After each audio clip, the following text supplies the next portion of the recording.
What's up YouTube, it's Matthew here and welcome again to my channel. In today's video, I'm going to show you what happens after you get your wholesale deal. All right, you all, what kind of profit margins may you be looking for after you close your first deal or close your second or third deal? So this is just personally on what I do with my money. I'm not a CPA or a financial advisor, but hopefully this can help guide you into what you should do or possibly can do after you close your first wholesale deal. And so before we go on, you all saw that Project X has been revealed. And so it's Wholesale Deals Academy. If you all are interested, go on the website down below, www.bizmatthew.com. Apply, book a call, you go through the application process just to see if your goals align with what the program is offering. All right, you all. And then I want you all to like this video if you all can, if you find value in this video. And then comment down below. Let's say, all right, you get your first deal, $10,000. What will you all do with that money? Do you guys have debt you need to pay? How much are you going to put aside for more marketing? How much are you going to put away for yourself? Are you going to go on vacation? Comment down below $10,000 and then just break it down for me in the comments down below. All right, you all, I would love to hear that. So let's get started. So recently, I talked about a deal that I closed for $15,850. It was 2 deals, and combined, I made that amount of money. But for numbers' sake, I'm just going to stick to straight $15,000, right? And this breakdown is just based off of my business, which is mostly like direct mail, based off of my beliefs, and yeah, just off of books that I read too, and learning from other people in this industry. All right. So, number one, here's the fee. Wholesale fee. You got to check for $15,000. Boom. That's amazing, right? You never got in a check that much. But so I got a check like this recently. What do I do with it? So number one, I put aside money for God, right? I'm a believer. I believe in scripture, and in the word it talks about giving tithes and offerings to God. It only requires you to give 10%.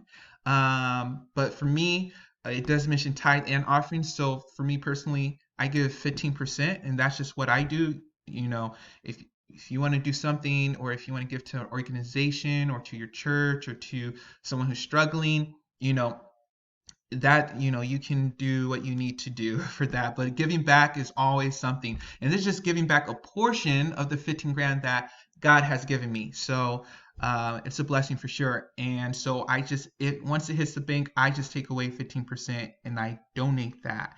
I give it away for tithe and offering. So we're just going to make this times 0.15. Booyah! $2,250. And for me, let's say I hire people. I have an acquisition manager and a disposition manager. Their portion is separate than this 15 is separate than this 15,000. So let's say I paid them 10% commission. So 1,500 would go to one guy, 1,500 would go to another girl, right? So now I'm down 3,000. So now I'm 12,000. So I'll just take 15% of that 12,000 because that money is already theirs, and that 12 grand is mine, if that makes sense. So that's how I would tithe. But yeah, I actually get my tithe before taxes. All right.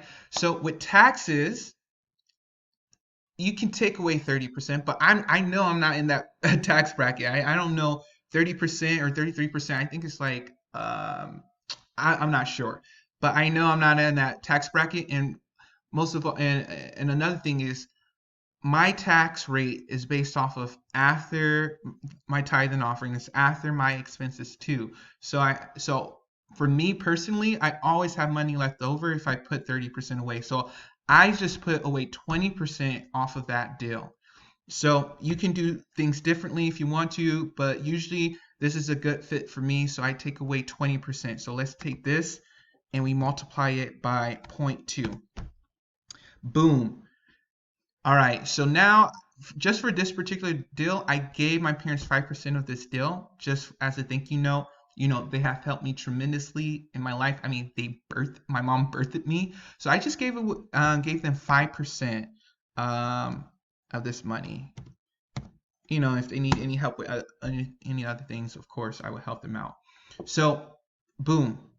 Next, I do profit. So profit is kind of like paying yourself first. Is okay, putting aside profit for your business no matter what.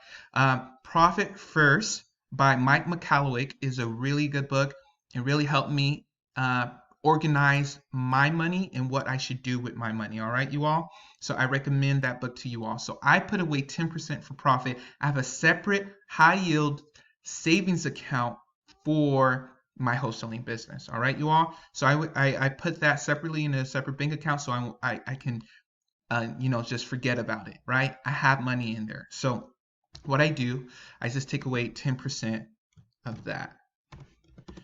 So as you all can see, after all these expenses, but they're not really expenses, but after all these, I have $7,500. That's half of what basically the check was. So people don't imagine that sometimes. Let's say you're just paying taxes. I mean, that can be 30% already gone from your check. So just because you see a $10,000 or $20,000 check, most of the time you're not keeping most of that. All right, you all.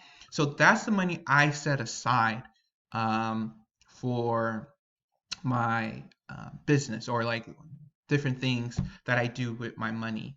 And so my running profit is 7,500. Now I'm going to look at more of operating expenses. And so operating expenses, they more relate to this. And so this really shows, by looking at this, it will show my rate of return. All right. So these are just based off of mailers. So my main source of marketing is direct mail. I do some cold calling, and most of my deals actually came from postcards. And so with postcards, they are probably the most expensive form of marketing, but they have worked in my market for some reason. Every market is different, but they have worked. So I spend around $475 a week on mailers. I send out mailers every single week. So just to be conservative, I'm just gonna put away $2,000 for this. Boom.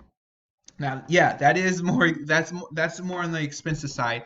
And usually, when I get a check, like let's say I get this 15,000, this operating expenses, I don't pay this till the next month. So let's say I get a $15,000 check. I already basically covered all of this with my previous deal. And so these expenses, I don't really get charged them until the following month, let's say October. So let's say I get this in September. I don't really pay these until the next month, if that makes sense. So I have $7,500 left over to spend on all of this. And then subscription. So we have PropStream for $97. If you all are interested, a link down below. Where you can pull data from. Skip tracing. Let's say you're cold calling. I don't pull large lists, but let's say I may pull like a list of 1,000 people, and I cold call them.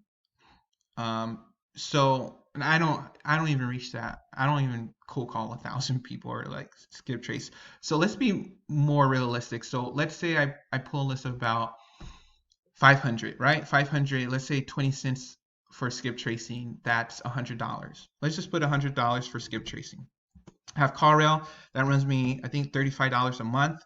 I have DocuSign runs me $25 a month for the standard version. Deal Machine, I believe that's $49 a month. Boom. And then Spoof Card. Spoof Card is just like the app I use to cold call, to hand dial, where I can use a different caller ID. If you have a dialer, that's another expense that you have to use. So I'm just going to put $100. I usually don't spend that much on it, but just to be conservative, I'll put it there. So as you all can see, after expenses, I'm at $5,000. But this doesn't get charged until the next month. So I still have that $7,500 mostly throughout the month of September, if that makes sense. But if you all see my rate on return, so this is my operating expenses for my business, right?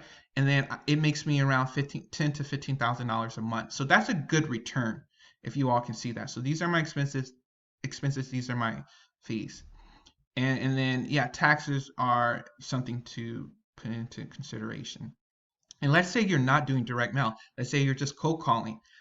You don't need these mailers. And so if you delete that, you're still left with $2,000 extra, $7,000. All right. because all of this is all you need really to cold call, to have a cold calling business and make 15 grand. Your skip tracing, let's say you're talking to, I don't know, 2,000 people. You pull a list of 2,000 people. 20% of that is $400. So that would run you around 6,700, which is still really good. But since I like direct mail, I spend more money. Oh, my bad. I put the thing on the wrong thing. Boom. All right, so right now I'm $5,000. Now with this money, I do live off of my real estate money, right? For rent, for food, for different expenses, going out with friends and different things like that. Thank God I now have, another stream of revenue through my brand, through Google AdSense and affiliates and different things like that. But I just keep that in the bank to hopefully buy properties or do different things like that. So my living expenses probably run me around $1,300 a month or less, which is pretty good because like here in the South, you can live off of an annual salary of $30,000, which is pretty amazing. But let's just be conservative and put $1,500. So now what's left over is $3,500. And so that's pretty much what I have left over from this $15,000 deal. So after I do all this, and of course I still have this profit that I set aside in a different bank account that I can use to invest even more into my business, or just like for myself, if I want to go on a vacation, hey, I can use this money. I can take from this money every few months or something. Profit First talks about it. I recommend that book, you all, Profit First. And these are my expenses. Usually my operating expenses every month run me around $2,500 a month. And my average deal size is over 10 grand. So that's pretty decent. And then, yeah, so that's basically what happens after I close the wholesale deal, you all. This is just my personal thing, what I do with my money. Everyone is different. I may be completely wrong, even with taxes or something. Something may come up and I may have to pay more in taxes.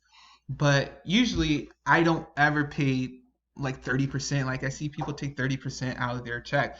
And the thing is, if you take 30%, you're not accounting for your expenses, and this is tax deductible too, your tithe and different things like that. So right away, 2,420, let's say that's 5 grand already gone. So really your taxable income is around $10,000. If you take 30% of $10,000, that's $3,000. Does that make sense, you all? I know it's a little bit complicated.